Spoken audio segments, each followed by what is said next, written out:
me think. Let me see how it is. Frank, and Come don't on, you dare! Whoa, come on. Don't you केटी के मरने के 7 माह बाद Brioni, जो एक साइकोलॉजिस्ट है, अपना 5वां सेशन जेमी के साथ रखती है। वो सेशन को अच्छे तरीके से शुरू करने के लिए जेमी के लिए हॉट चॉकलेट लेकर आती है। साथ में वो उसको एक सैंडविच भी देती है।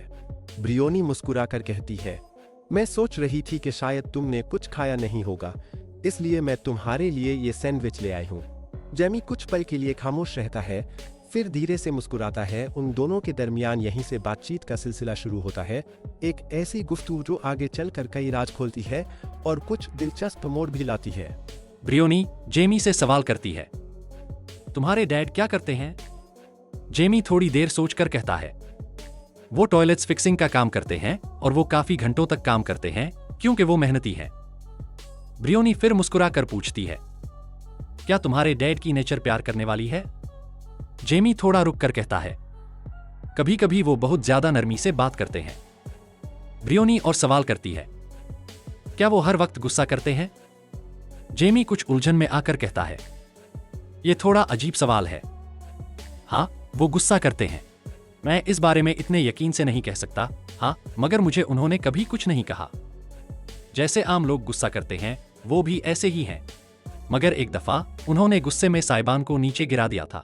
ब्रियोनी नरम लहजे में पूछती है, क्या तुम उस वक्त खौफजदा हुए थे? जेमी मामूली अंदाज में कहता है, नहीं, मैंने इसको मजाक समझकर नजरअंदाज कर दिया था। ब्रियोनी जेमी से कहती है, मैं तुमसे इसलिए सवाल कर रही हूं ताकि तुम्हारा केस और ज्यादा समझ सकूं, क्योंकि अभी हम किसी नतीजे पर नहीं पहुंचे।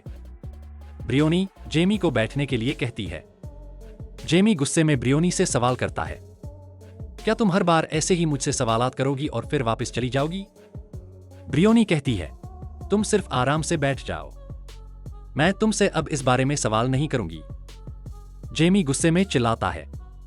ब्रियोनी उसे बैठने का कहती है, मगर जेमी गुस्से में चिल्लाता है और कहता है, तुम मुझे बैठने का मत कहो, मैं बैठना नहीं चाहता हूं।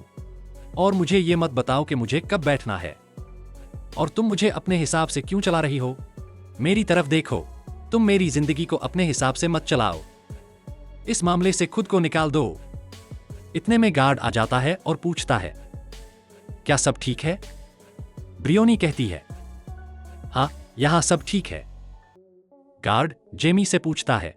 जेमी कहता है, मुझे माफ कर दो, मैंने ऊंची आवाज में बात की है। ब्रियोनी जेमी से सवाल करती है, तुमने इंस्टाग्राम अकाउंट क्यों बनाया है? जेमी कहता है, मुझे इसकी जरूरत थी। ब्रियोनी पूछती है, क्यों? जेमी जवाब देता है, दूसरे लोगों को देखने के लिए मैंने भी अकाउंट बना लिया था। ब्रियोनी कहती है, तुमने अपने अकाउंट से ज्यादा औरतों और मॉडल्स को फॉलो किया हुआ है। जेमी कहता है, हाँ, ऐसा ही है। ब्रियोनी फिर पूछती है, तुम अपनी तस्वीरें क्यों नहीं अपलोड करते इंस्टाग्राम पर? जेमी कहता है, मैं कुछ खास नहीं कह सकता, मैं खुद ही नहीं अपलोड करता। ब्रियोनी कहती है, तुम अपने दोस्तों के साथ मिलकर कुछ पोस्ट कर सकते हो या अपने घर वालों के साथ इंस्टाग्राम पर कुछ अपलोड कर सकते हो। या तुम्हें डर लगता है कि कोई तुम्हारी पोस्ट पर कमेंट करेगा और कोई लड़की तुमसे दोस्ती करेगी या तुमसे मिलना चाहेगी? जेमी कहता है, ऐसा कुछ नहीं है। ब्रियोनी कहती है, केटी बार बार तुम्हारी तस्वीरों पर कमेंट करती थी। जेमी कहता है, हाँ, ऐसा ही है। फिर ब्रियोनी उठती है और अपने बैग में से एक बुकलेट निकालती है। जेमी पूछता है, ये तुम क्या कर रही हो? जब जेमी उन तस्वीरों को देखता है तो कहता है, क्या तुम्हें ऑफिसर ने इजाजत दी है कि ये सवालात तुम मुझसे कर सको? ब्रियोनी कहती है, हाँ, उन्होंने मुझे इस चीज की इजाजत दी है। ब्रियोनी जेमी से पूछती है, केटी अक्सर तुम्हारी फेसबुक पोस्ट्स पर कमेंट्स करती थी? जेमी कहता है, फेसबुक? ब्रियोनी कहती है, इंस्टाग्राम। जेमी ब्रियोनी से पूछता है, क्या तुम ठीक हो? तुम्हारा चेहरा लाल क्यों हो रहा है? जेमी कहता है, क्या तुम मेरे चिल्लाने से डर गई हो? जेमी ब्रियोनी की बात काट कर कहता है, मैं डरावना तो नहीं दिखाई देता। ब्रियोनी कहती है, क्या तुम मुझे बता सकते हो इन इमोजीज का क्या मतलब है? जेमी कहता है, यह कितनी शर्मिंदगी वाली बात है। 13 साल के बच्चे से तुम डर गई हो। जब जैमी ब्रियोनी से पूछता है, क्या तुम वापस मुझसे मिलने आओगी? तो ब्रियोनी उससे कहती है, बदकिस्मती से ये हमारा आखिरी सेशन है और अब किसी और को मेरी जरूरत होगी। जैमी इस बात को बर्दाश्त नहीं कर पाता और परेशान हो जाता है। ब्रियोनी उसको समझाती है, अब तुम्हारे केस का फैसला जज ही करेंगे, मेरा काम सिर्फ तुम्हारे सेशंस लेना था। मगर जैमी इस बात को मानने के लिए तैयार नहीं होता। इतने में एक गार्ड भी जैमी को वहां से ले जाने के लिए आ जाता है।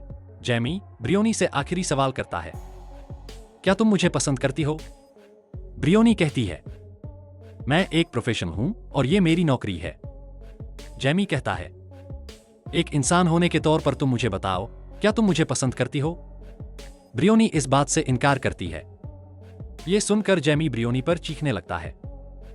गार्ड जैमी को वहां से ले जा रहा होता है, मगर जैमी मुसलसल ब्रियोनी पर चिल्लाता रहता है। और यहीं पर इस किस्त का आखिरी सीन खत्म हो जाता है।